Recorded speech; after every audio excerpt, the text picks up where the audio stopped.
Tu rêves d'avoir un sketchbook bien rempli et stylé, mais tu finis toujours par abandonner. Aujourd'hui, je vais te donner 10 conseils simples mais ultra efficaces pour commencer un sketchbook et progresser sans pression tout en t'amusant.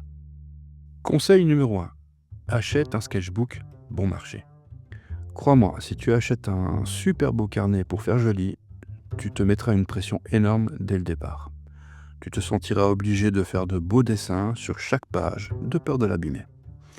Le mieux est d'avoir un carnet pas cher qui te donnera envie de dessiner, d'expérimenter sans avoir peur de faire des erreurs. Il en existe de toutes sortes de tailles, de couleurs et de textures de papier différentes. Conseil numéro 2. Approprie-toi ce sketchbook. Alors, maintenant que tu as ton sketchbook bon marché entre les mains, rien ne t'empêche de le customiser. Colle des autocollants, dessine sur ou dans la couverture. Donne le temps. Indique aussi la date de début de ton sketchbook et numérote-le. Tu garderas ainsi une trace de ta progression en dessin. Conseil numéro 3. Ne stresse pas. Tu viens de le customiser et tu as certainement fait un peu n'importe quoi, pas vrai ? Eh bien, c'est parfait, car c'est exactement la manière dont il faut l'aborder. C'est ton terrain de jeu, l'endroit où tu peux t'entraîner, expérimenter et t'exprimer. Il est là pour que tu le remplisses, peu importe la qualité de ce que tu dessineras. Et il en va de même pour la première page, qui peut parfois se montrer intimidante. Ne réfléchis pas à ce que tu vas dessiner, commence à gribouiller. Et si c'est un joyeux bordel, tant mieux. Tu viens de lui montrer qui est le boss. Conseil numéro 4. Fais beaucoup d'erreurs rapidement. C'est la base de l'apprentissage. Il faut se tromper, rater des croquis et en tirer des leçons. Et devine quoi ? Plus tu feras d'erreurs rapidement, plus tu deviendras vraiment bon en dessin. Conseil numéro 5. Dessine avec un bic.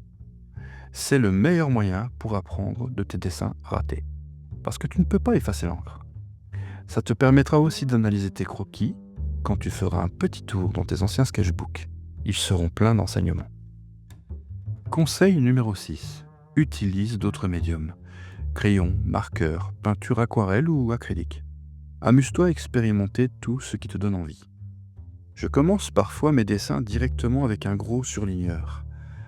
Là, je suis obligé de dessiner rapidement avec des formes les plus simples possibles, avant de détailler l'ensemble avec un bic ou un feutre. Il m'arrive aussi de coller des feuilles de papier craft pour changer. J'aime le grain et la couleur de ce papier, ce qui me permet de davantage jouer avec des crayons et des bics de couleur. Je me suis aussi lancé dans la peinture acrylique, et c'est vraiment libérateur de le faire dans le sketchbook. Je n'ai pas la pression de la toile vierge, et encore une fois, j'ai droit à l'erreur. Conseil numéro 7. Tourne la page. Tu n'es vraiment pas content de cette page ? Elle est remplie de tout et n'importe quoi, et ça te chiffonne. Tourne-la. Passe à la suivante. Une nouvelle page t'attend pour que tu te livres à des tas d'expériences dessinatoires. Conseil numéro 8. Post-it. Bon, ok. T'as vraiment trop honte de la bouse qui vient d'atterrir sur ta page. Alors colle un post-it dessus et recommence. Tu peux aussi faire la même chose que je t'ai expliqué dans le conseil numéro 6, avec le papier craft. Tu as aussi la possibilité de la peindre complètement avec de l'acrylique, pour redessiner au crayon blanc par-dessus. Conseil numéro 9. Il te faut un kit. J'appelle ça le kit du dessin en ville, ou ailleurs. Pour moi, c'est mon sketchbook, un surligneur, un bic 4 couleurs et un marqueur acrylique blanc. Le tout dans mon sac. Et si t'as pas envie de te balader avec un sac sur le dos, ce petit carnet est de la même dimension qu'un téléphone. Avec un bic, ça tiendra parfaitement dans ta poche. Conseil numéro 10. L'inspiration. Il y a des jours avec et des jours sans. Et si c'est un jour sans inspiration pour toi, lance-toi un challenge. Remplir ta feuille avec des dessins de mains, de pieds ou encore d'expressions. Choisis un thème, animal, objet, et fixe-toi pour objectif de dessiner pendant 5 minutes. Pour être créatif, il faut commencer par créer, tout simplement. Conseil bonus, le secret. Tu veux connaître le truc qui te fera progresser plus vite en dessin ? Le voici. S'il devait y avoir un secret, c'est ça. Dessine autant que tu peux dans ce carnet.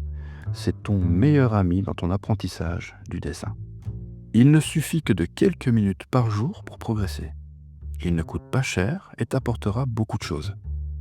Et je sais de quoi je parle, car le dessin a changé ma vie. J'ai d'autres secrets créatifs pour toi dans mon e-book Sketchbook et astuces. Il est rempli de conseils et de croquis pour t'aider à rester créatif, même les jours sans inspiration.